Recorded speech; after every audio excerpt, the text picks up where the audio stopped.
All right, man, we got one of the biggest mysteries in the NBA right now.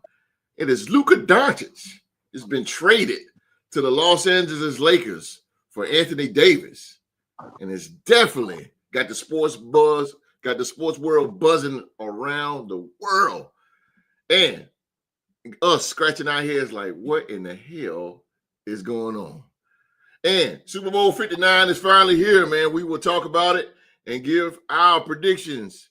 It's the rematch from Super Bowl 57, and it's all on the line again in the Big Easy as the Kansas City Chiefs and the Philadelphia Eagles do battle one more time for the prestigious Vince Lombardi Trophy. We all set. Let's get it going right here on the Sports Talk Show.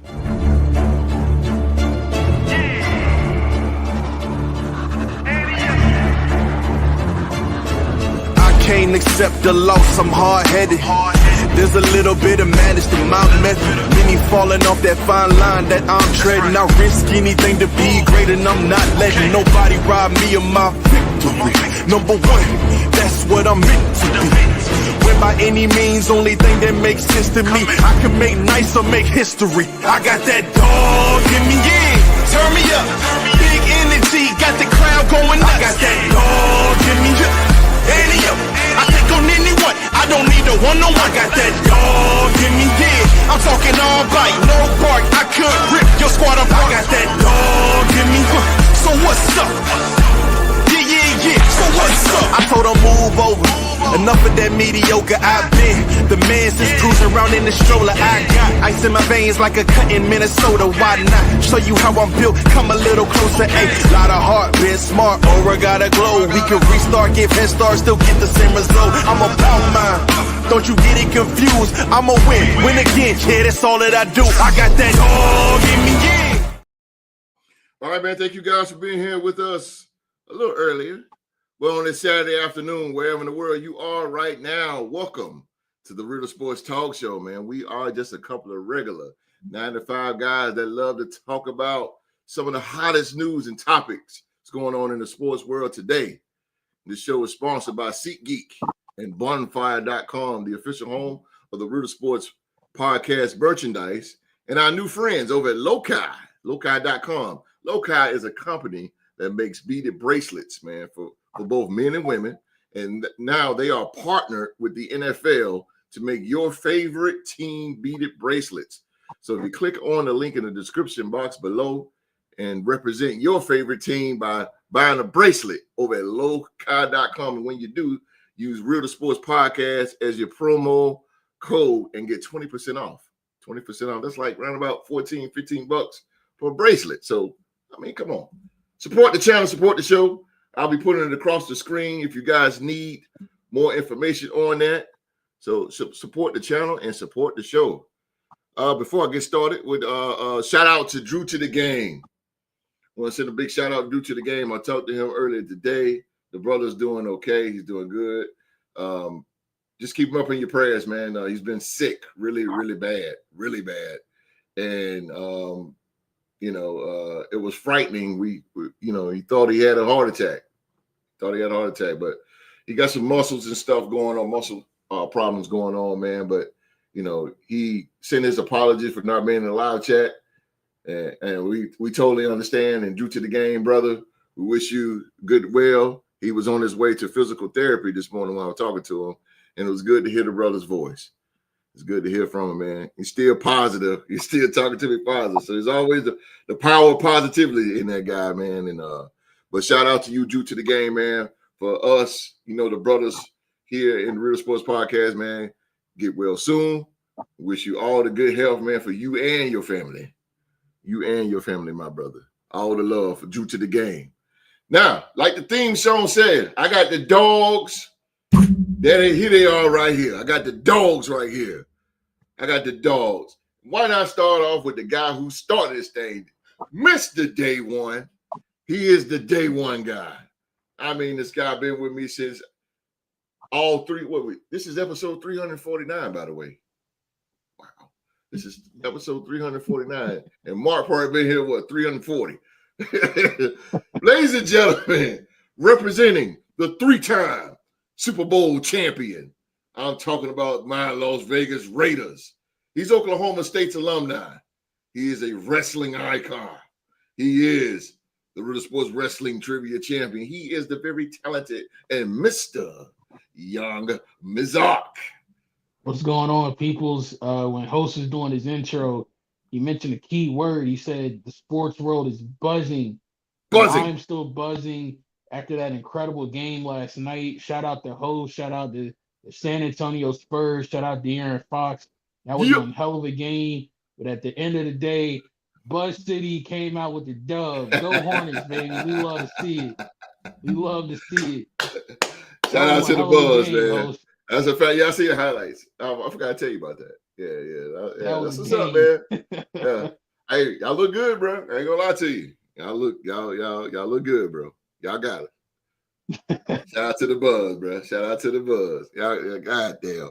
Shout out to I was coming to get you, bro. if we won, I was coming to get you. That's all right, though. That's all right. That's all right. Shout out to Charlotte. Shout out to Charlotte. All right, man. I got the OG. The man is too hot to handle and too cold to hold. He represents the mighty Minnesota Vikings. That's around his neck right now, blinging and blinging. Yes, sir. The Real Sports NFL Trivia Champ. The very smooth, calm, and collected. It is the dog, the legendary Q-Dog. What's going on, peoples? Glad y'all was able to tune in today. I want to give a few shout outs to a couple of awards that was given out to the Minnesota Vikings at the NFL Awards show Thursday night, I think it was.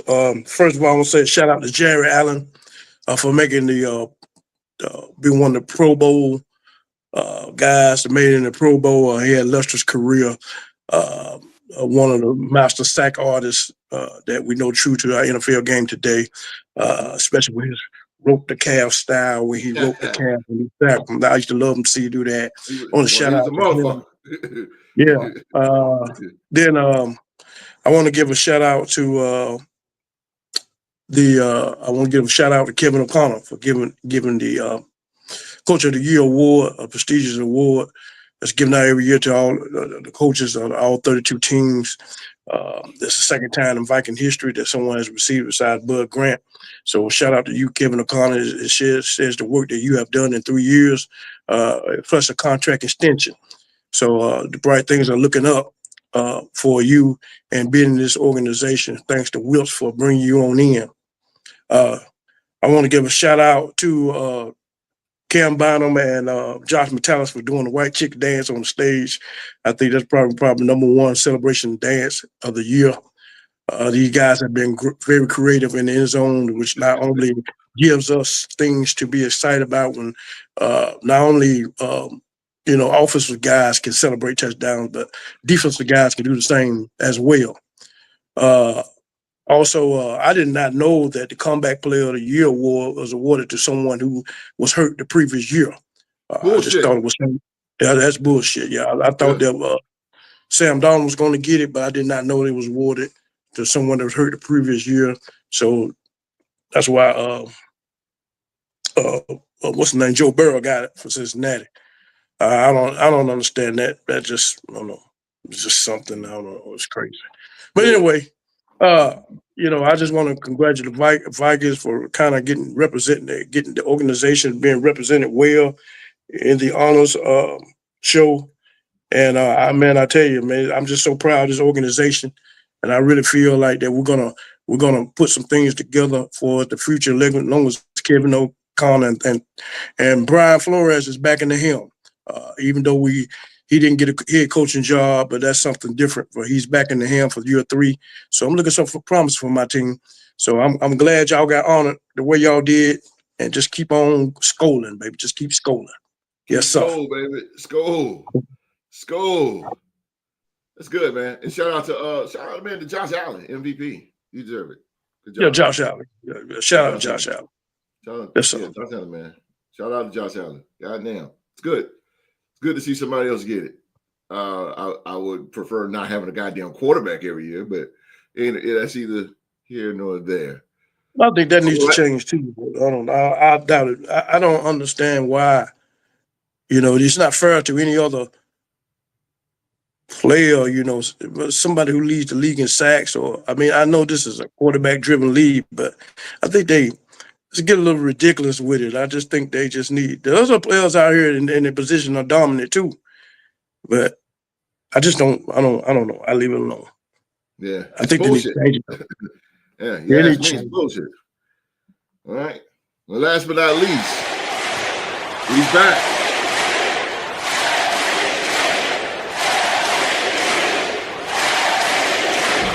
Since he left here without a dope beat to step two. Representing Duval County in the Jacksonville Jaguars, ladies and gentlemen. The 2024 Riddle Sports Podcast MVP. He is back, ladies and gentlemen. It is Rockstar Rock back in the building. How y'all doing? Good evening, afternoon, good morning in some places. Good night, even good night. Some people going to bed right now.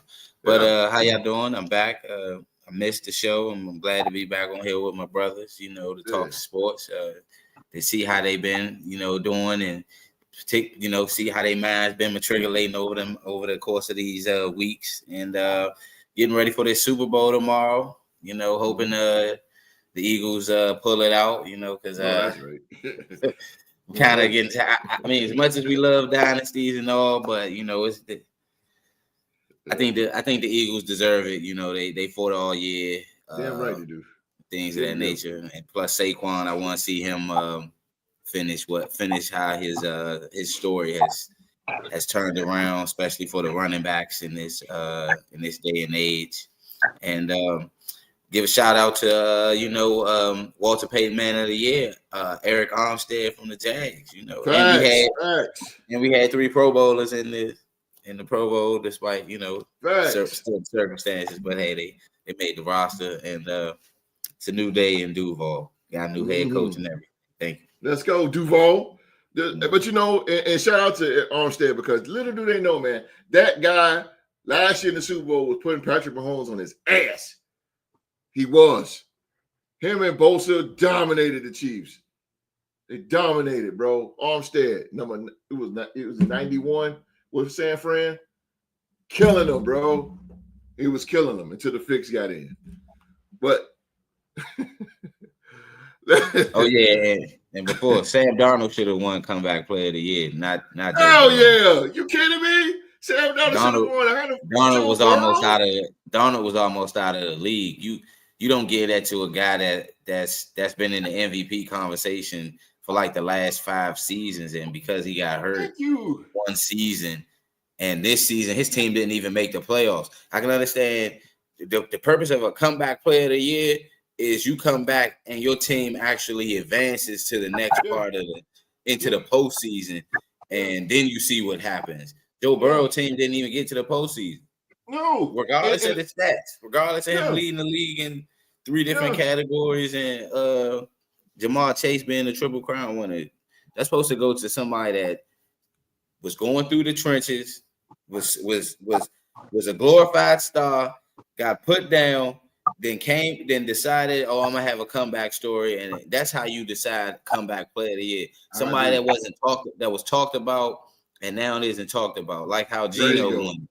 Yeah, when Geno Smith won Comeback Player of the Year, that's how you're supposed to give. That's when you're supposed to give an award to a player that was in the limelight, then had to go through the struggles, and now he had a good season where he led a team to the playoffs. That was Sam Darnold this year. That's Comeback Player of the Year.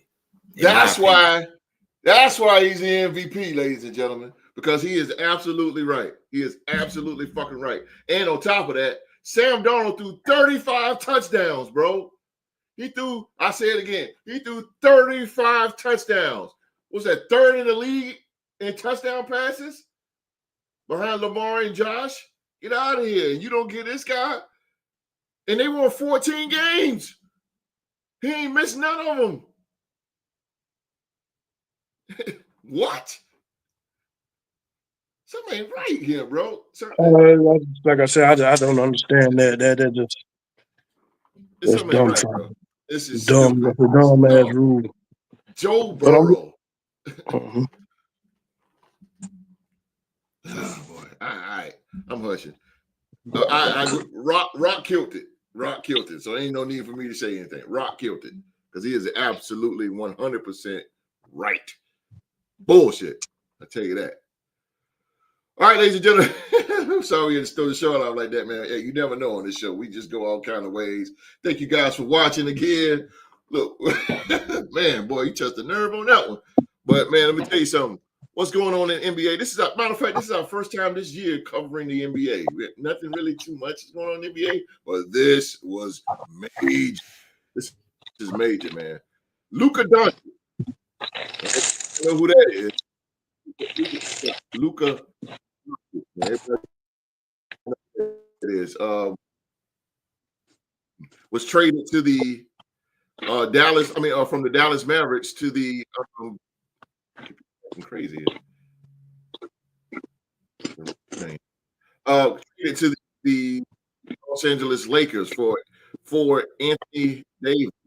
This went down February 1st. What is going on my computer? It is acting weird. Mark, technical help here. I don't help customers no more, bro. I'm sorry. What is going on? I mean, everything is like blinking fast. Like, this is the poltergeist or is it Y2K or Hey, bro, you about to go what is to going on here? Huh?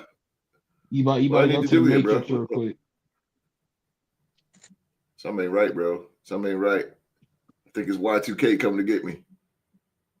Maybe it's Roger Goodell trying to knock me off, trying to knock us off the air. Fuck you, Roger Goodell. How about that? If we talk bad about Joe Burrow, they ain't like that. Anyway, we'll go on Luka. We'll go on the Luka shit right now. The Luka Doncic show, man. Hey, so let's start off with the MVP. Matter of fact, what's your first reaction when you first heard about this trade, bro? What was your first reaction hearing this trade right here? Because this is crazy. Well, my first I woke up in the middle of the night and I checked my phone and I was like, Anthony Davis got traded for Luka Doncic going to the Lakers, like for real, like, and it came out of nowhere because usually through the whole Jimmy Butler saga that's been going on, you've been hearing what's been going on behind the scenes with certain players regarding the trades, but you didn't hear nothing regarding the Luka Doncic or even Anthony Davis name being in trade rumors. So I felt the same way as everybody else. I was totally in shock by it.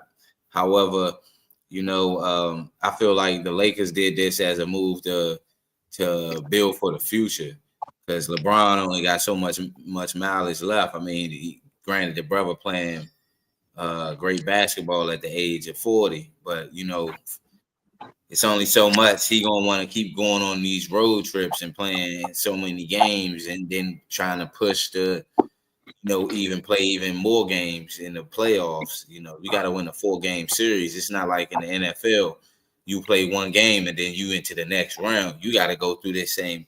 You might play a team 7 times before you get out of that round with a team in the NBA. So that's a lot of mileage on them. So I believe with the trade with Luka coming in for Anthony Davis, it was first of all, they traded 2 guys that are injury prone. One won a championship there. One just came from the finals that was a leader. That the Mavericks traded Trae Young for to bring Luka there to be seen. So and I just think what it was is kind of like how with the Pelicans. They kept hold of Zion a little bit too long, and now they got this conditioning issue with him. And now there's going to come a time where when he gets to the point where it's whether or not if they're going to want to pay him or not. You might see that in the future with the Pelicans. They might trade Zion because of these conditioning issues. That's the same thing that they were kind of saying about Luka, that the Mavericks, the people within the organization or the front office felt like they didn't know whether or not he was going to be conditioning enough down the stretch for them to pay him that amount of money that he was due, which was a little over 350 million, so right. things of that nature. So I just feel like both parties won at the end of the day. The Mavericks they get Anthony Davis, can shore up that back end of their defense for them, which was kind of like which was a low-key problem for them in the finals last year, which was defense. So they moved a piece that was a defensive liability, which was Luka. And I feel like the Lakers getting Luka Doncic helps them for the future. It takes LeBron off of having to have the ball in his hands in certain parts. Now LeBron can just fade and get his buckets whenever he want to, and have a guy that can kind of like control the aspect of the game and things of that nature. All LeBron got to do is really just get his buckets when he need to, and take over in certain spots. But I think both teams won in as far as with trading their superstars and trying to build towards the future. But the con on it is that both these guys can't stay healthy. They both played the same amount of games on the average, about 65 to 70. So the health wise is definitely, because Luka's not, he's very injury prone. Made a good point on that. Mark. Yes, sir. Seeing this trade, man, what's your first reaction? What was your first reaction seeing this? Because this is just a shocker. This is a shocker that Dallas would do this. I couldn't believe it. I was actually on the highway driving home, and a notification came across my phone and my watch, and I legit had to pull over and stop at a gas station just to see what had happened, because I couldn't fathom it. Here you had a key franchise player, literally, it's crazy to think I'm the youngest person on the Real to Sports podcast, and even I'm years older than Luka. That man is only 25 years old, and he was already the franchise guy, already the leader of the team, and he got traded in his mid-20s. That was just unfathomable to me. I thought he was going to be the Dallas, what Kobe was to LA, or what Dirk was to that organization before him. Even what LeBron was to the Cleveland. I thought it was going to be like that. But in the NBA, man, anybody can get traded anytime. It's really rare that people stay with one team, or really spend a lot of time with the team that drafted them.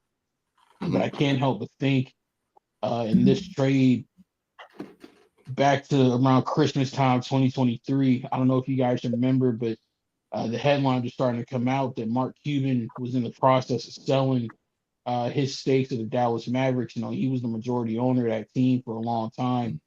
And I can't help but think where the seeds for this planet way back in Christmas of 2023 is, I can't fathom a world where, if Mark Cuban still owns the team, that this happens. Because him and Luka were locked in. Luka was Mark Cuban's guy. So True. I wonder if he was still in charge, would this trade have even happened?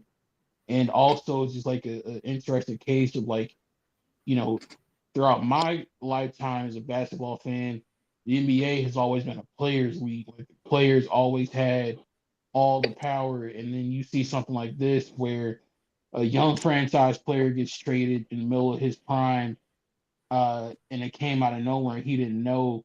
And then also the Lakers apparently didn't tell LeBron that they were trading his right-hand man out of town. That's kind of wild to see the teams and the owners kind of reestablishing themselves. Hey, we still hold all the power around here. We still call shots. So it was eye-opening for multiple reasons.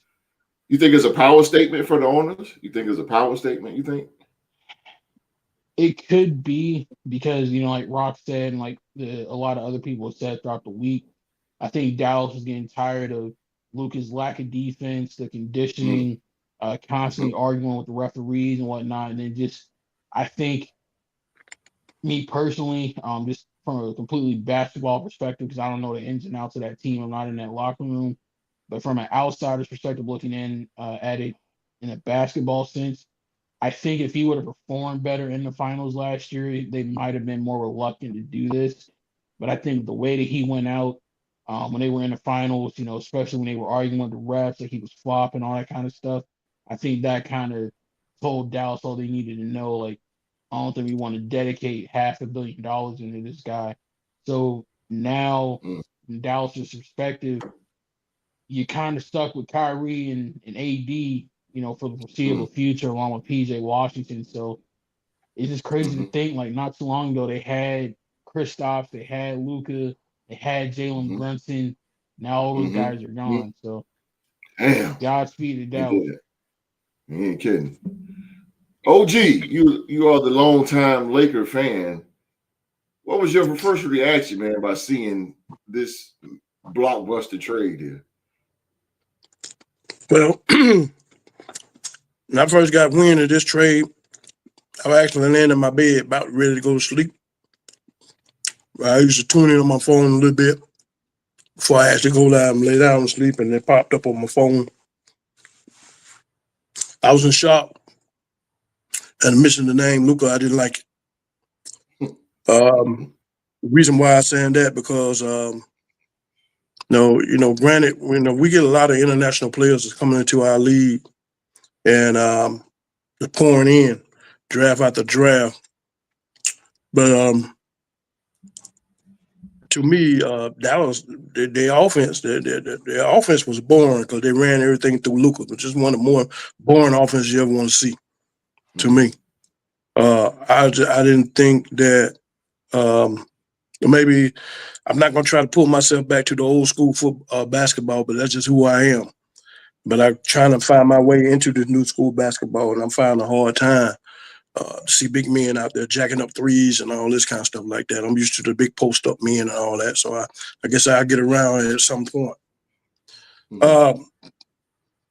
What I get out of this trade is that I really feel like the Lakers organization, to me, we predators ourselves on players playing defense. Luka don't play defense. He's younger, but he don't play defense, and I think that's the reason why Mavericks probably wanted him in there, because they want a guy that can, really demand that paint, as far as when have that physical presence in the middle, as far as when the playoffs come around. I think a lot of players there in Dallas probably didn't. I don't think they couldn't fit into it. His style of play was in a way where it kind of took away their game a little bit, because he's always got the ball. To be a big man, everything was centered through him. And yes, he's younger. But like Mark say, he's injury prone just like Anthony Davis. But these, I think if you're going to go this route, if you're the Lakers, why not trade LeBron next year? And if you're going to go youthful, go ahead on trade. Why you can get something for him? Then you can get something for some younger players and send them to a team that's on the peak.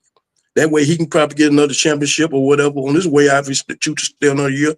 And you can get some key players. It's going to help with this youthful team that you're having now. So if you're going to go that route, then you just keep going with it. Because quite evident, he ain't going to get but one or two more years. One at least. So I'm looking at it like I really think, to me, at this point, I think Dallas might got the more benefit of this thing. I mean, it might be kind of even, but at this point, I think it's more benefit Dallas because of defensive presence.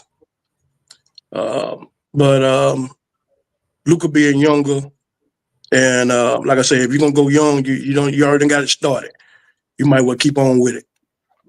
Find, trade LeBron, get you some players in there, youthful talent in there. That way you have a whole youthful. But I really don't like the Lakers. I don't really like this part. This is not for a player like this to run an offense through him. It's just like you bringing the whole Dallas Mavericks over to the Lakers. And I don't like that style of offense. I just really don't. So, but that's what it's going to be eventually.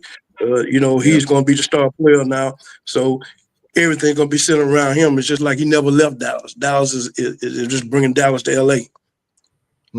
God damn. Woo, Lord. I hate it for the Lakers. Yeah, I don't like it. I just don't. I just think that it was just a move that I just don't understand why the Lakers would make that. I know LeBron is getting older, and like Mark said, you probably want to keep it out of his hands more and stuff like this. But this guy here, man, I don't like the way they run offenses through him. It's boring. It's straight boring. He's boring. Yeah, exactly. I don't like that. I think it's kind of setting us back a little bit. Unless you go get another key player that's in there that's dominant, that's demanding of wanting the ball, then the ball got to come out of his hands now. But what you're trying to do, you're gonna get more players and gonna put the ball in Luka's hand more. And like I said, it's always gonna be Dallas Mavericks all over again in LA. Yeah, in LA with no defense. Damn. Well, I'm gonna go back to the MVP on this one. MVP, do you think that Luka and LeBron can coexist and win an NBA championship? This is tricky because this is this is the hypothetical right now. I mean, whose team is it going to be? Is it going to be? Is it LeBron's team or you said, about to be Luka's? Yeah, I feel you. I really think though it's kind of crazy because Luka now has become one of those players that got to play with LeBron James and play with he's gonna have that opportunity to be able to play with LeBron James and be able to say that he's played with Kyrie Irving. It's only a select amount of guys, and they are superstars, and some are, bench players that have played with both those guys on the same team and things of that nature. But I look at it though is if Luka takes the advice that LeBron will give him as far as like getting himself in conditioning, being a better athlete, taking things more serious to want to be a champion, then I believe that the Lakers could, LeBron and Luka could win a championship together. I mean, it's video out there that LeBron said that he wanted Luka as a teammate. If he actually was a GM, he said he would have picked his first pick in the draft if he had a team. He said he would have drafted Luka Doncic because of the way he slows, the way he controls the game. I mean, yeah, the style of play that he has in a game during the regular season is boring. But if you look at his style of play in the postseason, that's exactly the style of play that actually thrives for Luka Doncic in the postseason. That's how the Mavs was able to kind of like get to the finals because they were slowing teams down in the early pace with his game, and then they would switch up with Kyrie Irving to up the pace. So I get what Q-Dog was saying as far as like how Doncic's pace of the game is kind of boring because of how he slows the game down. He has to get his shots in, and he has to make every play possible during the first, quarter, maybe the first 6 minutes of the game or so within the first quarter. But I do think they will kind of coexist. They can make a run to win the championship. Yeah, they can. Everybody is, right now the best team in the West right now are young teams. The Rockets and the Oklahoma City Thunder are the two best teams in the West right now, and they're young.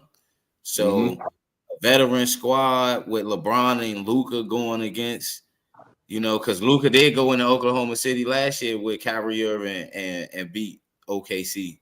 That same squad with just, I think the only person that they got now is the dude Hartenstein. That's the only guy that's the difference, and the only guy that's different from the squad that they had last year that went to the Western Conference Finals. And the Rockets, they're a young squad that got veteran pieces. Van Fleet was on Toronto, when they went to the finals and won it that year with Kawhi. So he know what it takes. Jeff Green being on that staff. They got, I think they got some other veterans and things of that nature. You know, so but in a 7-game series against LeBron and Luka, and you got them young teams, you know, I'm putting my money on LeBron and Luka pulling it out, or you know, unless they run into a squad like you know, Denver in the first round, you know, or something like that, and then I might have a little shaky feeling about it. But Luka's shot making give him a chance. He can make shots that LeBron ain't been making the last few years that they've been asking him to make. That's the real difference maker right there. Like who gonna have the ball in their hands when it's time to you know, is LeBron gonna take the shot, or is he gonna defer to Luka based on the averages? Because Luka, I mean, granted, Rudy Gobert, 4-time defensive player of the year. They people voted him 4-time defensive player of the year. I know it's some optics with that because of how different the game is. It ain't as physical as it once was. Right. And you know, he's actually only the defensive player of the year because of what he does as far as deflecting, being a guy that deflects shots and make you change your shot, alter it, and things of that nature. He don't average that many blocks, you know. Like Wemby probably averaged more blocks than Rudy Gobert. So damn right. In that situation, like last year when Doncic had Gobert on the island like that, if the Lakers can get mismatched like that, whereas though you got people now thinking, damn, I gotta choose between LeBron or Luka Doncic. And I know some people looking at it like, shit, I'd rather choose LeBron to take that shot right now because of how, you know what I'm saying, because of how actually his averages is on hitting game-winning shots over actually taking that chance and saying, fuck it, we going to allow Luka to try to beat us. And we done seen teams do that, and Luka then came out and on the other fashion. But if LeBron can get him conditioning on the same type of mindset, and he changed his way, how he want to guard and be more more on his defensive side. Yeah, I think the Lakers could try to catch the Celtics. You know, they one behind us right now. Right. And I'm gonna say this though, because Rock, you're absolutely right. And to go back to what Q was saying too, before I get to Mark, is one thing I really don't dig Luka's game either. But one thing about it, man, he is a killer. He is a killer. And what I mean, he's a big shot guy. He reminds me of Chauncey Billups. You know, he's a guy that wants the ball. He's going to take that shot. That's one thing about Luka. LeBron's not going to take the shot like that. And if he's going to take it, he's going to try to shoot that shit half court. But this guy right here, Luka, he's a two-step dribble shooter. So it's good. It's going to be good for the Lakers. And what LeBron is going to have to do is, and I know he's older. I know he's the face. I know he's the star, quote unquote, one of the greatest of all time, whatever. But he got to step aside. He got to step aside because Luka is both of them is not really good shooters to me. But Luka is a better shooter than LeBron, of course. So he's going to step to the side when it all comes said and done.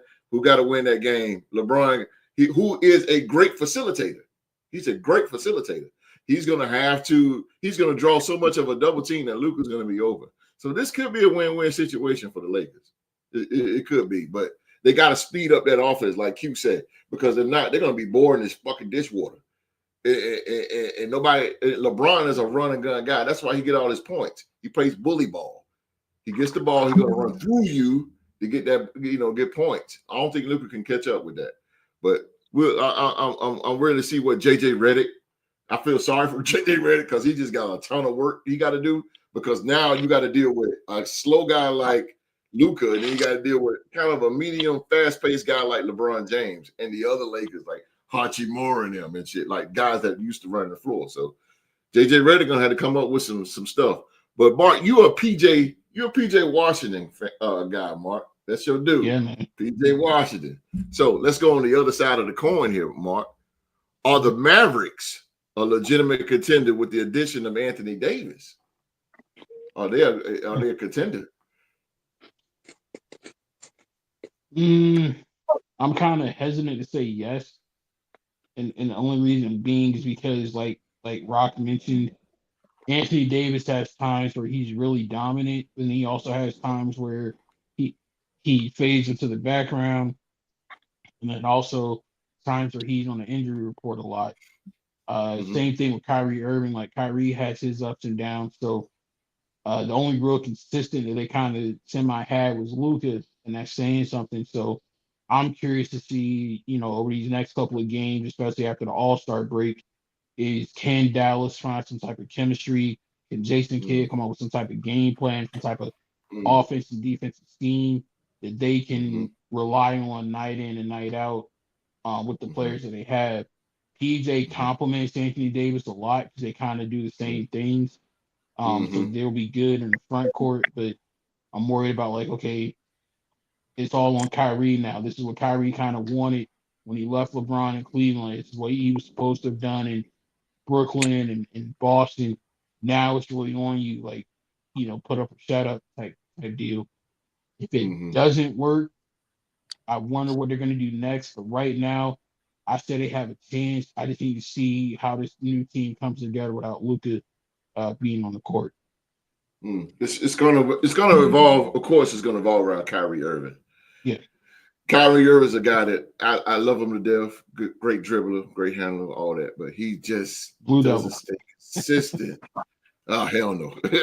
Come on, boy, Blue Devils. But he just don't be consistent. He misses a lot of games. Oh man, speaking of Duke, they just beat the brakes off. They beat the brakes off my heels, man. That was just child abuse. Real quickly, I know we ain't in the college, y'all, but real quickly, I gotta give a shout out to the Duke Blue Devils. They are a phenomenal team. They look fucking great. They are great. And I'm a Tar Heel fan, and I can admit it. Those dudes look great, bro. Don't pep us up too much. We got a tough game against Clemson. They got a tough game against Clemson tonight. We got to get out of this one. Yeah. Clemson's tough. Look at him being humble. Man, they are great.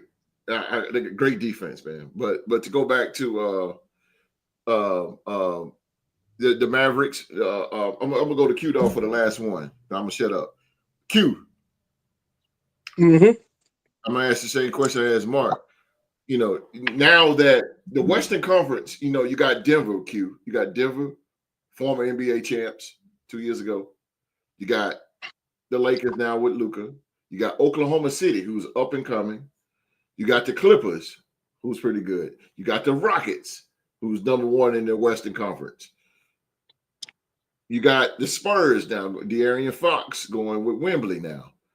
So and now, just a few days ago, Jimmy Butler is now with the Golden State Warriors. So I'm saying that to say, are the Mavericks a legitimate contender with the addition of Anthony Davis? Are they a legitimate contender in the playoffs? I mean, yeah, I think so. I mean, we're talking about, we look at the playoffs as a 7-game series, and it's hard to, I don't see none of these teams coming in the playoffs being swept. You're getting the broom pulled out on them. I mean, I think, that's what they're all gearing for. If we see the pattern of what's going on now with all the trades and everything out here on the West, we're looking at a competitive conference, the Western Conference, that then we know that a lot of teams got to fix this and fix that they're going to compete in this conference. But like I say, 7-game series, you don't know what you're going to get. I think they have a shot, just like everybody else that's patching their pieces together to go on a 7-game series. I mean, it's just that's the thing about NBA and NFL. We know playoffs and NFL is just one game. Right. And you can have one bad game, just like Detroit did with the number 1 seed, one bad game. You don't get those 7 games. You out. You know what I'm saying? Right. Everybody, that's how they go in the NFL. But basketball, you got 7 games. You can redeem yourself within those 7 games, and it depends on how it goes. So yeah, I think it's everybody just gearing for a playoff run or maybe a stretch playoff run. What they're doing. So hey, it's hard to predict. Really. A 7-game playoff series. I don't see no brooms going out. I do see that. I don't see that. Nah, so that. Yeah. So with no brooms going out, and that's what I'm looking at. It's going to be competitive. So yeah, they got a shot just like everybody else do. Yeah. I believe so. All right. Yeah. I believe so too. Q. They're going to be very long. Pause.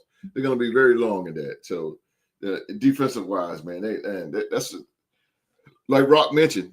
Anthony Davis, you get a lot of blocks, not like Wembley, not like Gobert, but I mean he's still a big guy, but he's going to have to suffer. I think what it is. Hopefully now Rock and Mark and Q. I personally want to see, and it's possible, y'all. I want to see New Orleans Pelicans Anthony Davis now. I want to see him in that scoring because he was a beast with the Pelicans. He was a beast. He had no choice, but he was really good. But it watered down with LeBron, of course. But now that this is kind of like a resurgence now of his career. All the injury jokes and all that, all that's in the past now. Now you got a fresh start with the Dallas Mavericks. You get to work with a guy like Kyrie Irving, offensive threat.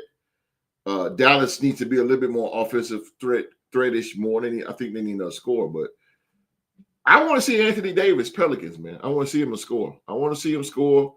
I want to see him put up 20, 30. I want to see that, man, because he got the capability of doing it. Second. Yeah. Oh, that's cool, Rob. I got you. Yeah, but I would like to see that, man. So much. I like Anthony Davis. I always like Anthony Davis. He just went to the LA. I think that was just a badass move for me. But that's just me personally. All right, ladies and gentlemen, boy. Probably one of the moments you've been guys we waiting on is goddamn the Super Bowl. It is the last game of the 2024 NFL season, and it's going down in New Orleans. Shout out to GC, man, my dog GC down in New Orleans, man, who says that it is off the chain and some right now. I can imagine. Man. I was personally inside the Superdome and being around the city of New Orleans. Yeah. the parties is off the chain, but Super Bowl 59 is here, y'all. Super Bowl 59 is here, and it will be between the AFC champion Kansas City Chiefs. I'm being nice today, and the NFC champion, the Philadelphia Eagles. So let's start off with the legend. Well, first of all, I start off with Q first, but I want to read something here. Well, here we go. This is an article, but this is matter of fact, Q. This is by Eric Edholm. He's one of the lead draft writers for NFL.com. He said that the Chiefs are going for history. The Eagles, meanwhile, have redemption in mind. Super Bowl 59 is a rematch of the championship classic from 2 years ago, won by the Chiefs with a brilliant second half comeback that kicked off the first of back-to-back titles for the team, and Kansas City will attempt Sunday to do what no team has ever done, win a third straight Super Bowl. The Eagles have been in the postseason every year under head coach Nick Sirianni, but they haven't yet been able to reach the championship peak of their predecessor. Doug Peterson, winning Sunday and stopping the Chiefs' bid for history will usher the Eagles into a new generation of success. But that's easier said than done. Patrick Mahomes, Travis Kelce, and Andy Reid are the nucleus of a modern dynasty that could one day soon challenge the laurels of the Patriots' 2-decade run of success. Close contest notwithstanding, the Chiefs have lost one game all season in which they played their starters by 9 points at Buffalo almost three months ago. Can Saquon Barkley keep up his magical season? Or will Jalen Hurts reprise his Super Bowl brilliance from 2 years ago?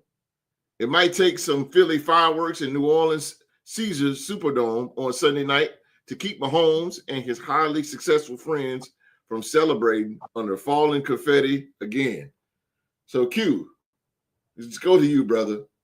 Give me your Super Bowl predictions. And First of all, just give me your predictions and what you think is going to go down in this game.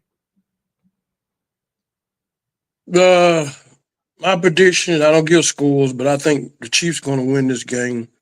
Reason being, I'm saying I think that we all know that Saquon Barkley is the heart and soul of this offense. And once he get going, it's kind of like everything else falls in pieces. But I haven't really seen this offense be dominant far as the receiver ends or without Saquon Barkley at least getting off of these big runs that he had.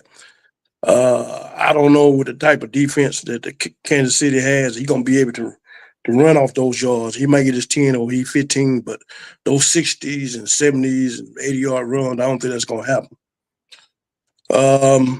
Okay. Then defensive wise, I just don't think that, they're going to find a way for number 15. Keep it real now. Come on now, Q. Come on, Q, because you're holding back on me now, goddammit. Yeah, Is there some bitches going to win? What's going on here? Tell me that. I just that dude, man, he's just like when he's gonna get calls, man. He's gonna get them. But the thing about it, he's gonna get those back-breaking calls when you need them to get off the field and whatever. They're gonna give them calls to keep the chains moving. Those the ones are killers, the back killers, and put them in a position to score. I think I think that this is the way they want it. I think this is what they want them to three-peat to make history. We're gonna see, I guarantee we'll see the camera more on Taylor Swift than we'll see more on the NFL players' wives that are in the stands. And so, I'm gonna watch the Super Bowl. I never missed one day in my life that since I've been watching football. It's been a family affair with me, my family, that we come together and watch the Super Bowl. Sad being said that, if they three-peat, then, then they're going to be talking about four-peat. And if they four-peat, then I'm going to be done. If they four-peat, it'll be a slap in the AFC conference face. And I know good and well, this is, we're going to hear about him being compared to Tom Brady all Sunday. Oh, God damn. We're going to hear that all Sunday. So to hear it more, the more you keep hearing, the more they keep talking about it. It seems like that's what they want. So I really don't have much to say about it. I want the Eagles. Oh, hell no. No. Oh, no. Come on, Q. Me and you talk personally, goddammit. I know, man, but it's getting tiresome. It's getting tiresome because ain't nothing being done about it. So if ain't nothing being done about it and we see these blatant calls and they review them, they're still going about what else? Why keep beating the dead horse? We can't get nothing. What? I think it's just, to me, this is destined what they want. So I'm going to stop talking about it. Just let it be what it be. And then, if they do be, which it probably will be some blatant calls, you know what I'm saying? But we just got to be expected. That's what's going to happen. Everybody say it's the Chiefs. So until they do something about it, take it to Roger Goodell. Roger Goodell do something about it, then this is what to be expected. Philadelphia, they got to play a damn near perfect game to me to beat these guys. But it's going to take more than Saquon Barkley. It's going to take that defense maybe to, especially secondary, because that pass rush, I don't think you're going to have a chance where you sack them or you don't. Because if you get near them, you know what's going to happen. You know that flag coming up. Mm-hmm. So I feel sorry for that front seven. But that secondary, you can hold the fort down pretty good without, getting things happening, flags coming on you. But it's going to be rough on Philly defense. That's going to be their offense. But, but I'm rooting for Philly. I don't know how you're going to pull it, but I'm rooting for y'all. Yeah, we'll do this shit. Please. I'm just really out of gas talking about it. I really am, man. I just don't. Yeah, That's all right. That's all right. I'm gonna take it down to Circuit K, so I can get you back going. fuck You're this gonna game. give me something with some high octane. Yeah, give me some of that NASCAR gas. Give me some of that NASCAR gas. Oh, yeah. Keep it going with them gas. Oh, I can't. Hell yeah. I ain't got nothing to say. I ain't got nothing to say about that. Oh, The way they play their ball, man. It's just over and over. It's redundant. It's getting tiresome. Yeah. So MVP. Give me your predictions on the game, and tell me what you think about it. What's going on? What you think going to go on? How Philly going to win? How Kansas City going to win? Give me it all. What you got? Give me what you got, MVP. All right. Well, so far the best thing about the Super Bowl has been Jameis Winston by far. I don't know if y'all seen my guy Jameis, but my guy Jameis got a future in the industry. Hell yeah. Also, it was good. It's good to hear that certain guys going in the Hall of Fame and things of that nature. Sterling Sharp, well deserving. But as far as what the game goes, I think it's going to come down to the biggest question. It's two things, 2-part question. Mm-hmm. Can Jalen Hurts and Nick Sirianni, can they outduel Andy Reid and Patrick Mahomes? Because the Eagles built a good defense. They can play within the trenches. They can play on the back. They got good people on the back end. They corners. They don't give up. They don't get beat very often. They keep a lot of the defense, the offense in front of them. And I think the biggest key, as far as with Kansas City is going to be how much they use Travis Kelce early. Now, if the Eagles can get to him and stop him and kind of not go for that 5 and shake that he does, or that 10 and shake that he does, that he gets away with a lot, I think they got a good chance. But outside of the whole referee situation, I'm gonna stay from that. Q Dog touched on that, but I just think that if Jalen Hurts can make the right plays tomorrow, because in the first Super Bowl he made the right plays and then he fumbled at the, he was making the right plays.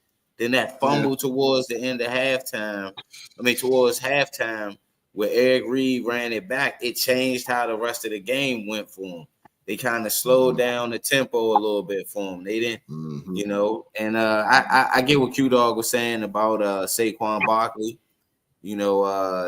Kansas City defense is going to be very much aware of who Saquon is and what he brings to the table.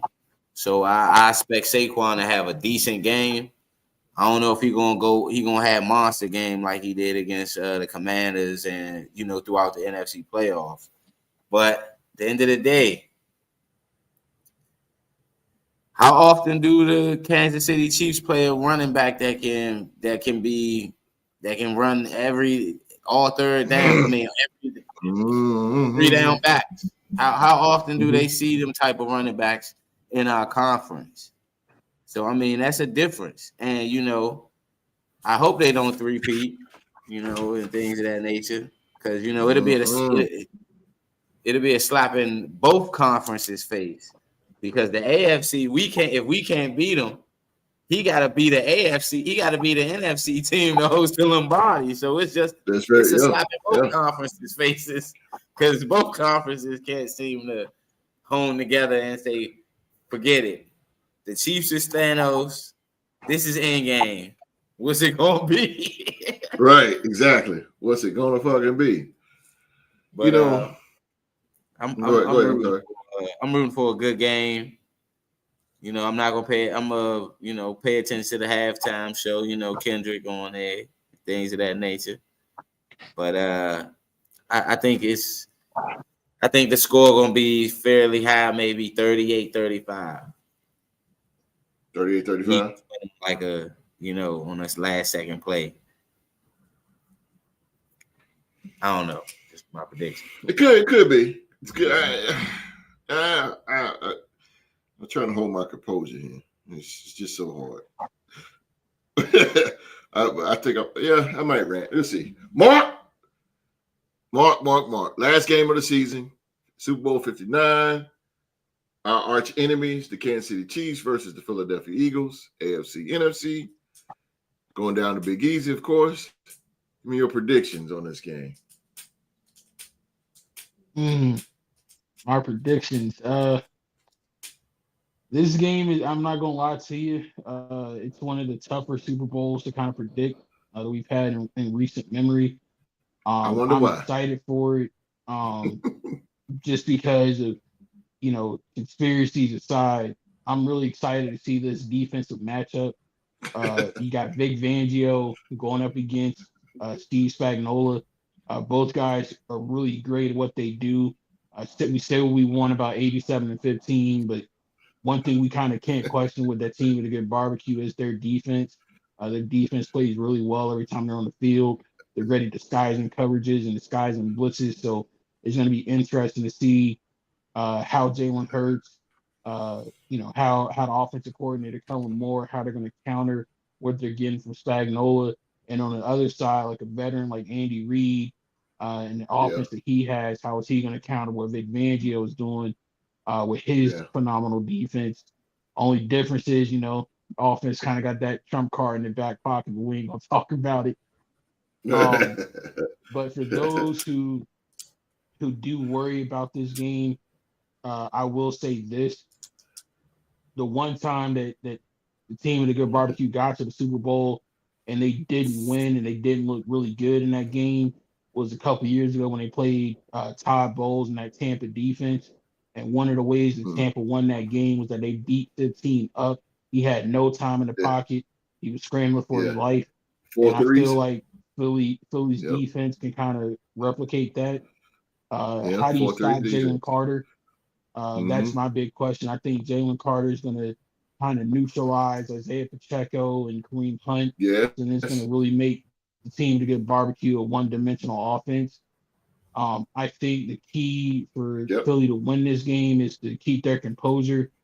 We know the refs might throw some bad calls. We know there's going to be some controversy. Don't let it get to you. Don't lose your cool. Just continue to play football. Continue to play discipline. Because the moment you make a mistake, the moment you do something extra, the moment you start to contest a call, it's going to come back and bite you tenfold. So just take it on the chin and keep it moving and keep trying to play football. But if their defense can rattle 15, take away the run game like I feel like they might, and as long as on offense it only protects the ball, they don't turn the ball over, whether it's Saquon running it or whether it's Jalen having to throw it to Devontae or A.J. Brown or Dallas Goedert, I feel like Philly has the best chance out of anybody in the NFC to do this. And also, help sweeten the pot a little bit because I know anxiety is pretty high amongst those of us who have fatigue with 15 in that team. History is on our side. The AFC has a losing record whenever the Super Bowl is held in New Orleans. Overall, the AFC is 4-6, and an AFC team hasn't won a Super Bowl in New Orleans since 1997. That was 28 years ago when Green Bay beat New England. Reggie White. That's right. So that was literally the last time NFC team. Well, I'm sorry. You're right, host. My bad. When Denver beat. No, hold on. I'm tripping. Hold on. Didn't Baltimore beat San Francisco in New Orleans? That's what it was. The last time an NFC team won the Super Bowl in New Orleans was. You're right, Rock. It was Green Bay when they beat New England. Oh yeah, who said that? My bad. That was the last time an NFC team won a Super Bowl in New Orleans. The last couple of times it was New England over the Rams, and then it was Baltimore over San Francisco. Yeah. Right. So the AFC has a losing record in that building or in that town during these big games. So that's on our side. What's not on our side is the team with a good barbecue is undefeated in the Super Bowl when it's in New Orleans. The last time they played a Super Bowl in New Orleans, they had to do this to you, Q-Dog. They beat the Vikings 20-3. And from Philly's perspective, the last time they were in the Super Bowl in New Orleans, they kind of got their butts kicked by a team, that was the first wild card team that ever won the Super Bowl. It was our second of 3 championships, the good old, at the time, Oakland Raiders. So not to humble brag or quick, but Raider Nation in the building. We still got to talk about us. So it's a lot riding on this game. You got history kind of backing the Eagles. I think schematic wise on the field, it backs the Eagles. But when you got the ultimate trump card of the refs in your back pocket, whether the NFL wants to acknowledge it or admit it or not, darn it, I'm a Thank you for football saying that. fan. I'm a football fan. I'm sorry. I studied the history of the game. I saw how many times the refs ruled in favor of the Steelers, and it screwed teams like Houston. It screwed my Raiders multiple times. I watched the rule book somehow rule in favor of the New England Patriots time and time again throughout the 2000s. So whether the NFL wants to admit it or not, when they identify a golden team that they like, they do everything they can to help that team win championships. I'm sorry. I've just, it's too much evidence out there for me to not say that. So we be I seeing don't it know. with our own NFL eyes. depends. If Exactly. everybody is openly acknowledging this issue to the point where you're even getting made fun of by the WWE of all people for your controversial calls, what are you going to do? Are you going to do the right thing and tell the refs to call it down the middle and show the world that the NFL isn't favored towards Taylor Swift? Or are you just going to let the good times roll for them and there's going to be a phantom roughing the passer penalty or a phantom pass interference call against Darius Come on, Slay Mark. that's going to extend the Yes. drive and help them win? It's really up to the NFL. Like, how do you want to be remembered right now? But Right. I close everything out to say the same way that Q-Dog feels about the team with a good barbecue is the exact same way that I feel about host and the Birmingham Stallions of the UFL. But we don't cheat. And another thing is, on Fortnite, they got the Patrick Mahomes pack. It come with the refs. Oh, damn. For the record, Rob, I saw what you said, bro. I seen what you said. I'm not picking them in this game, man. I have too much football evidence to pick them. I have a heel turn in. But the heel turn was coming. Majay P line. I want to see DeAndre Hopkins finally get a ring. I root for those guys, but I just schematically and on the field, I think that there's too many things that add up in Philadelphia's favor for me to not pick them. But again, Team of the Good Barbecue got that ultimate trump card. But no, I'm not. I'm just not doing it, bro. I'm just not.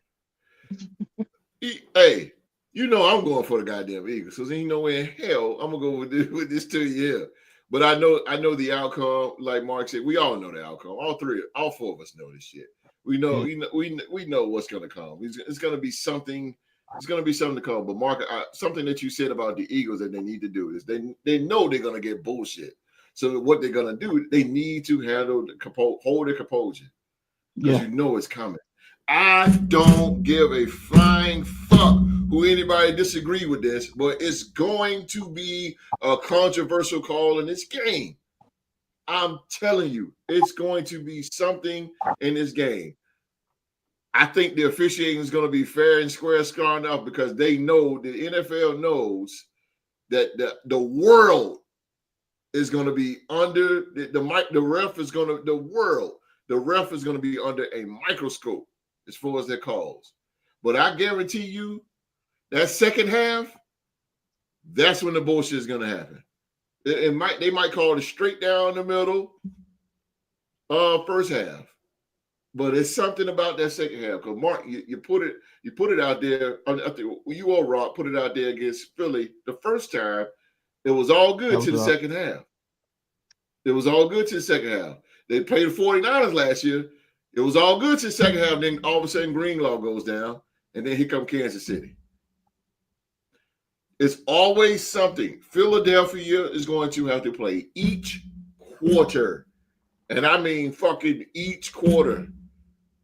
Each quarter, bro. Zone defense, and I say zone because Kansas City do not throw long ball. Patrick Mahomes do not throw long balls.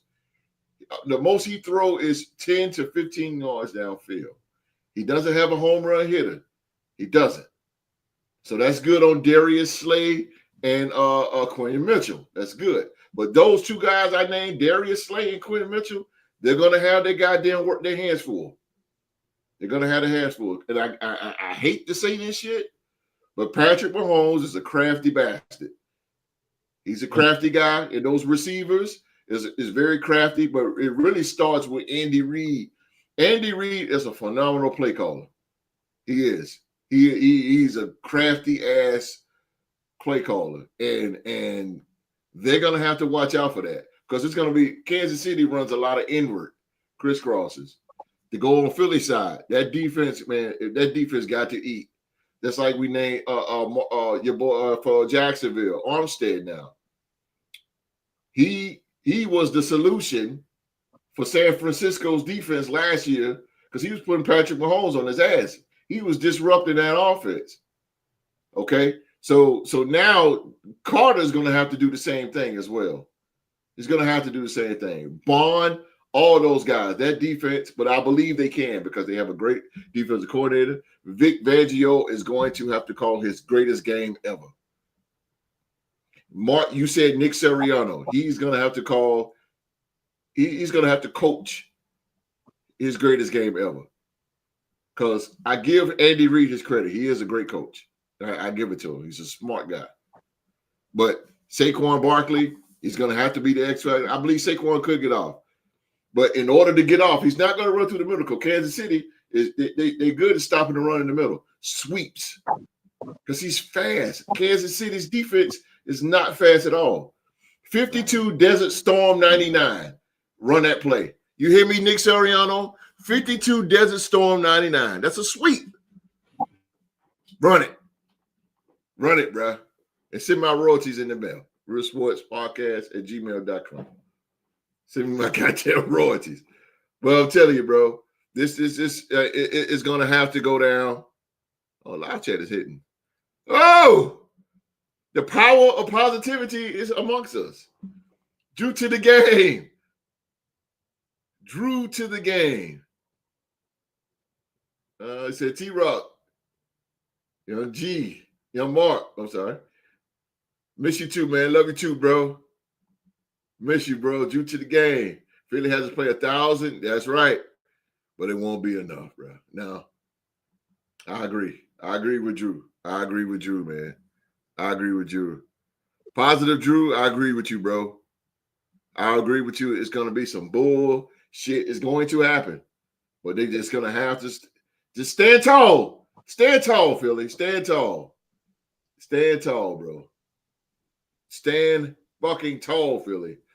Well, one question when we get out before we get on out of here. Oh my God, it's 1:30. One question there. My last question here to the fellas. Let's go back to the dog who started this thing off. Q, who will have the biggest failure if they were to lose tomorrow? The Chiefs or the Eagles? The Chiefs by going 7 AFC championships in a row, back-to-back titles, and they lose, or Philadelphia, who's went to the Super Bowl twice in 3 years now, and once again NFC East Division champions, all that. So who will have the biggest failure at the end if they lose? If you had to go by that, I think the Eagles will, because the Chiefs already done won 2 in a row. Mm-hmm. So, them winning 2 in a row, hey, the Eagles haven't won since that 2019 when they played us. The last time they won, but they won back to back. 2017. 2017, yeah. So, 7 years ago. So you're talking about, I would say the Eagles, if anything, because Jalen Hurts, they're gonna be. The defense looks like it's kind of getting younger for Philadelphia, but the offense, I don't think AJ Brown getting on up there, and Jalen Hurts is kind of like in the middle of his career. But I think the Eagles will. The Eagles, okay. Mm-hmm. All right. MVP. Who will have the biggest failure if they were to lose tomorrow? The Chiefs or the Eagles? I agree with Q Dog. It's definitely the Eagles. The Chiefs know what it's like to lose in the Super Bowl by, in this little bit of time frame, because they lost, what I'm saying, with they lost to Tampa, and they ain't been wanting to have that same feeling back. So and they window of repeating and going back and playing in the Super Bowl is their chance of taking over the AFC next year again is higher than the Eagles coming out of the NFC, because the NFC is low. The NFC is loaded. It ain't each year they have a different. Each year, if you notice, it's been the same few teams. Each year it's been the same few teams that's been going to play the Chiefs in the Super Bowl. As we see again, it's the Eagles playing them. They played San Francisco twice already. You gotta hit them up. I got them. So yeah, but like I said, I think it's the Eagles.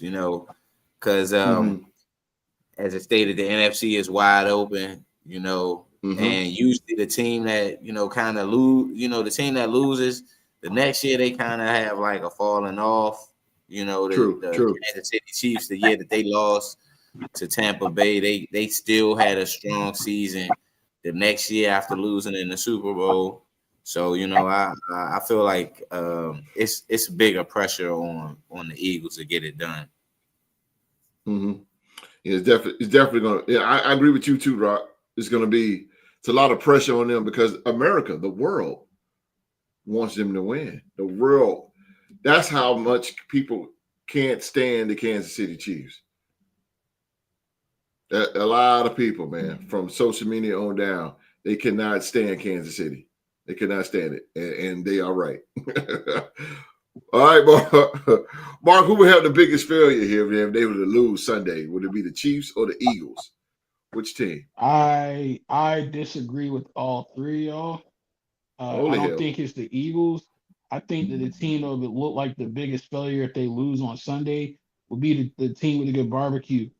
Because like all four of us had mentioned, we all know the script. We all know how it's going to go down. If the Eagles lose tomorrow, it's going to be because of some controversial get out of jail free card that the team with a good barbecue got from the dudes in stripes. So it's going to be disappointing that they lost, yeah, but at the end of the day, if we know it's all because of a controversial call, it kind of lightens the severity of the loss that they took. But if the team with a good barbecue gets to all these consecutive AFC title games, like Rock mentioned, getting to what is this now, 3 or 4 Super Bowls in a row with a chance to win 3 of them in a row, and you fail right there on the cusp of history. That's the type of loss like people are going to talk about for a long time. Like people to this day still talk about the 4 falls of Buffalo with them getting to the precipice 4 straight times and losing. So I think the pressure's on the team in red to keep themselves out of the history books for the wrong reasons, as being that team, like the 07 Patriots that got oh so close but failed in the end. So I think all the pressure's over on the AFC side this year. I don't look at any pressure with Philadelphia because, like I said, if they somehow lose, more than likely 9 times out of 10, either somebody got hurt or the refs is on the payroll, so I can excuse them. So I'm going to say it's both. Oh, go ahead. Yeah, I'm going to say it's both. Now, real quick, I'm just going to say it's both because the world, us, Jacksonville Jaguars, Las Vegas Raiders, Minnesota Vikings, us, as a whole community, we are depending. I use that word strongly. We're depending on Philadelphia to win. That's pressure. Kansas City, by going to those 4 Super Bowls in a row, 7 AFC Championship games, you got 2-peat and all that good stuff, all this prestigious award bullshit, blah blah blah, whatever they got. Okay, so yeah, it's on both ends. But to me, it would be more. I get that, but to me, it'd be more on Philly because 2 years ago, Kansas City wasn't doing as much cheating as they were doing now. I think now that the world is seeing the bullshit that Kansas City been going through, been putting up us fans through all season long, And now it's time for now they're the new evil empire. It's kind of like when the Giants won against the Patriots in 07. No, was it? No, I'm sorry, not 07, 2011. Everybody was excited because everybody said New England cheated like a mother. Everybody excited. You know, you weren't a Giant fan alive until then. Okay. Now it's kind of the same way. The Eagles are our superheroes. We want them to come save the day.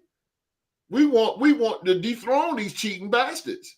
So that's how I feel. I feel like the pressure. I think that Philly knows that. In that locker room, I think they know that. I think they know that they got to get redemption for themselves. I think they got to get redemption from the Minnesota Vikings with Janarius Sneed taking off his helmet shit. They got to get redemption from Steve Spagnuolo calling timeout when he don't supposed to. They're gonna get redemption for Cincinnati getting called pass interference when it wasn't, and they're gonna get the Joe Mixon comments. They're gonna get the Houston Texans. They got all that on their shoulders right now. They have to come through for us. And basically, they're going. It's like that. What's that rock band? The Rage Against the Machine or some shit. Is it like that? So it's like that. It's like that. It's more on Philly. It's more on Philly, bro. They have to come through. And then you lose. You'll lose 2 turns to these bastards. 2. Yeah, and they bastards. Because I can't stand them. Due to the game, he said, haven't been seen the Super Bowl story before. Chiefs, the modern day Patriots. Yep. A lot of winning and questionable calls by the refs. Yep. Math is matching to me. It is to me too. We can't discount Chiefs' overall record. They lost they starting running back and Isaiah Pacheco, and lost Rice. Then Hollywood, still best record in the league. Andy is the GOAT. Andy Reid, I give it to you. Andy Reid is a great coach. He's a great fucking coach. He is. I'm not going to take that away from him. He's a great coach. But you know the referees, bro. It's some bullshit. It's some bullshit. And one day, like Q said, man, one day it'd be some justice with this. One day we can be able, as fans, can sit down and watch a game, or maybe a Kansas City game. Watch a game and without all the bullshit behind it, because every one of y'all know, you out there too that's watching on YouTube, y'all know that every time in your mind, every time you watch a Kansas City game, you know something's coming, and your brain shouldn't be programmed like that. It shouldn't be. It shouldn't be. It should be a fair game down the middle. I don't want to hear no referees. Oh, they only human. Bullshit. Because I'm human too, and I can see the bullshit on the field. And they're right. They should see it more because they right there on the field. But respectfully, host, if you are human, and we can all admit that humans make mistakes, isn't this why you'd want to take a page out of this playbook of spring football and have a head ref and a command center who's mic'd up where we can hear the discussion? Mark, that is the greatest idea you ever said, bro. Mark, that is the greatest idea you have ever said, bro. That would I am so 100%.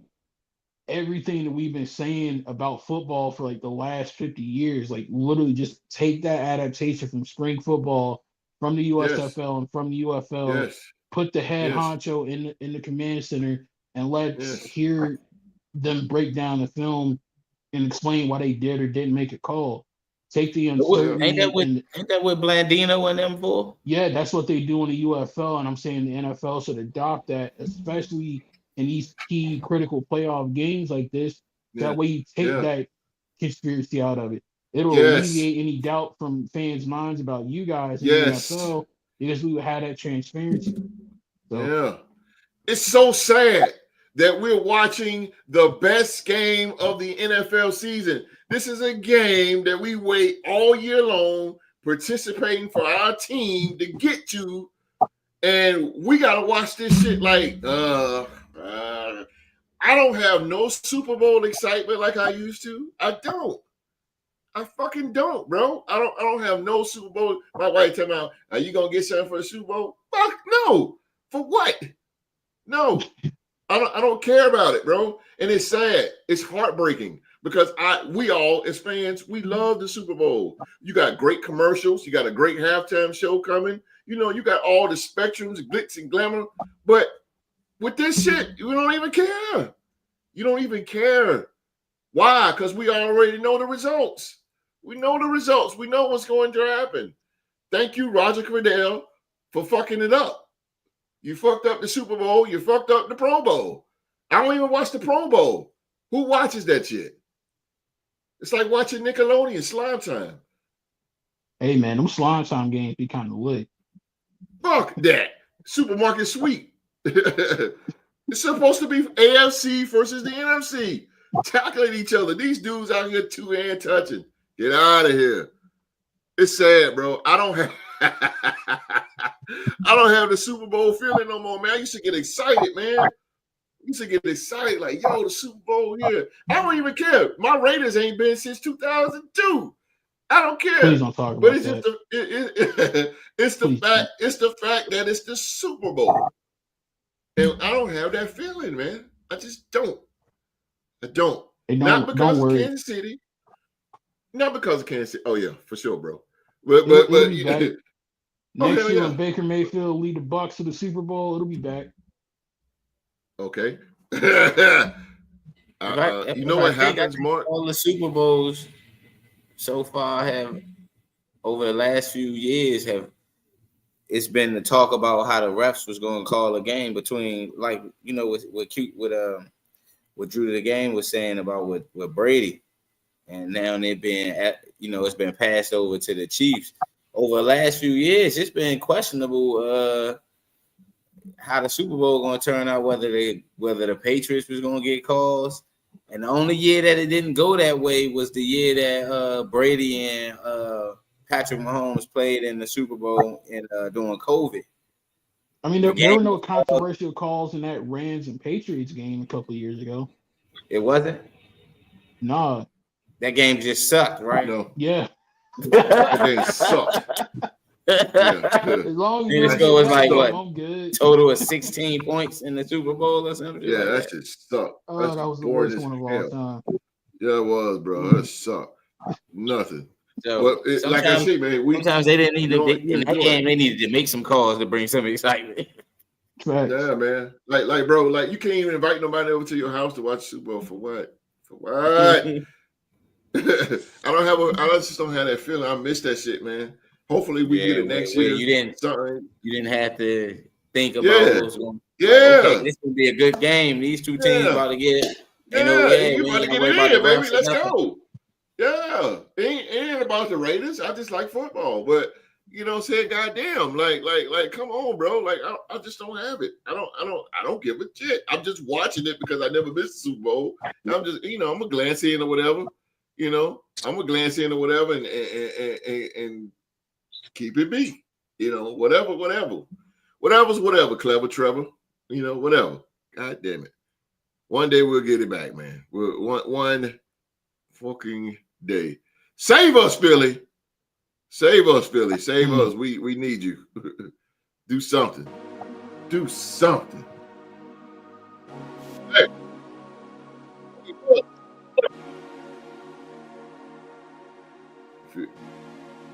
Follow the script and not just enjoy the last game of the year for a few months. That's a fact. Shit. It'd have been better if Buffalo was there. Then I would be hyped.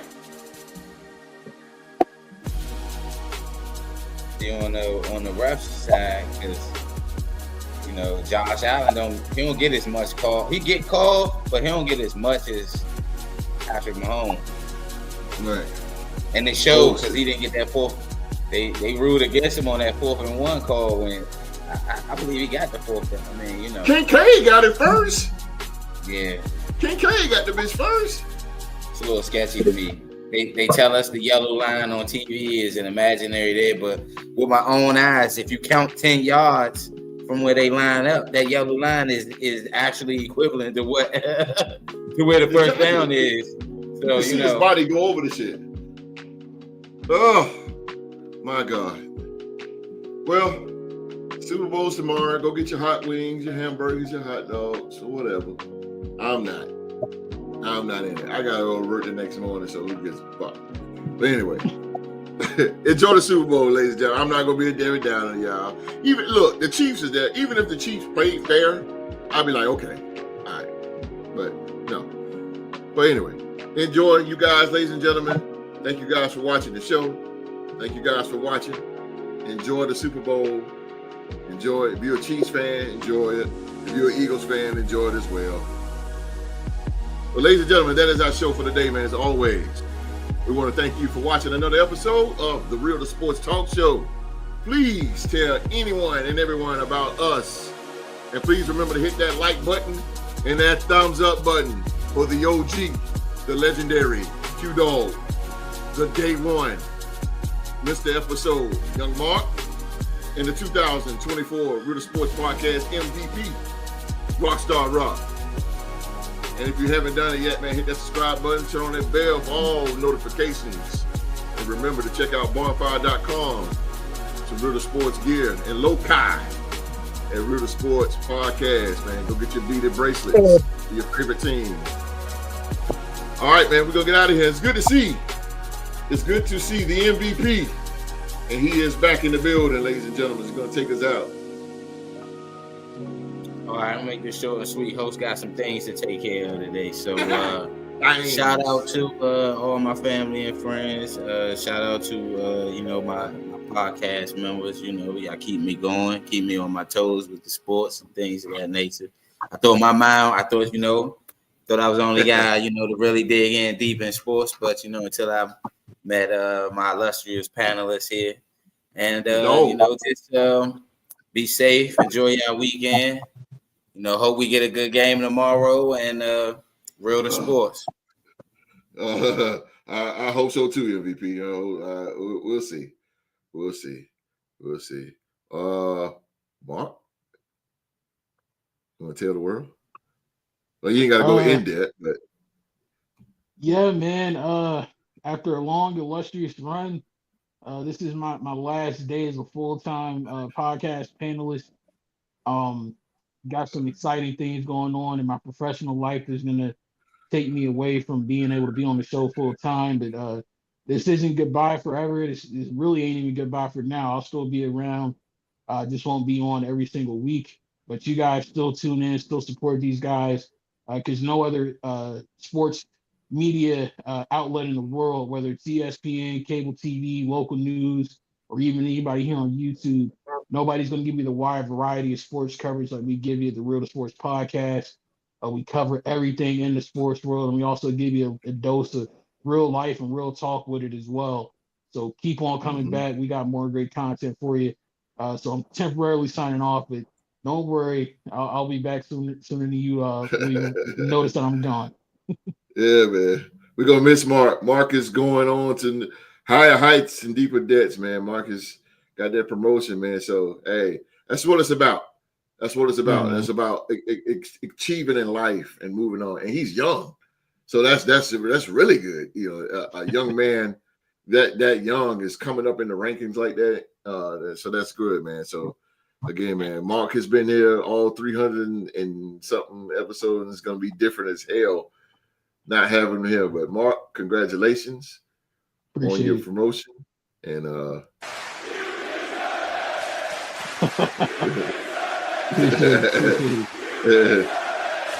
yeah. So Mark, man, is going.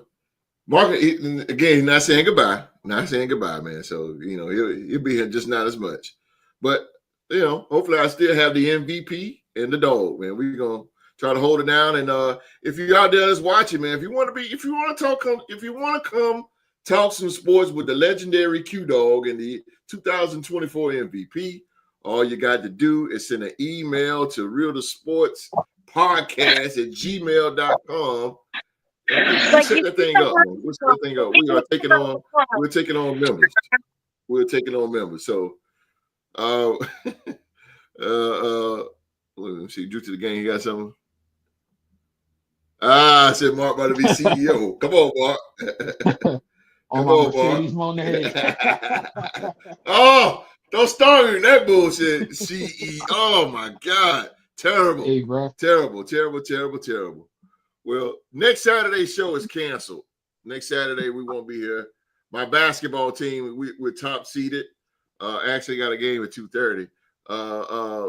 My basketball team, we're top seeded, and we will have our tournament next Saturday. So hopefully, man, we can come back with a championship. Hopefully, man. I have been to 2 back-to-back championships and lost them. So hopefully, third time's the charm, man. So hopefully, we can bring back some hardware for you guys, man. Saturday, we'll be back Saturday, February the 22nd. And we will talk about whatever is hot in the sports world. And again, man, thank you for watching. I want to thank all 4,397 subscribers. I say that shit again. 4,397 subscribers. Hey, we're not Up in Smoke. We're not Pat McAfee. We're not none of those guys, but goddamn, those are pretty good numbers, man. 4,397 subscribers, and we want to thank you guys. It's continuing to grow. Thank you for continuing to rock with us. We are on our way clearly to 5,000, hopefully by the summer. So hopefully, man, well, we can get there, man. Remember, support mental health. Support mental health, man. It is a must that you do. And everybody around the world that's watching, man, please be safe and stay safe. And that's in order.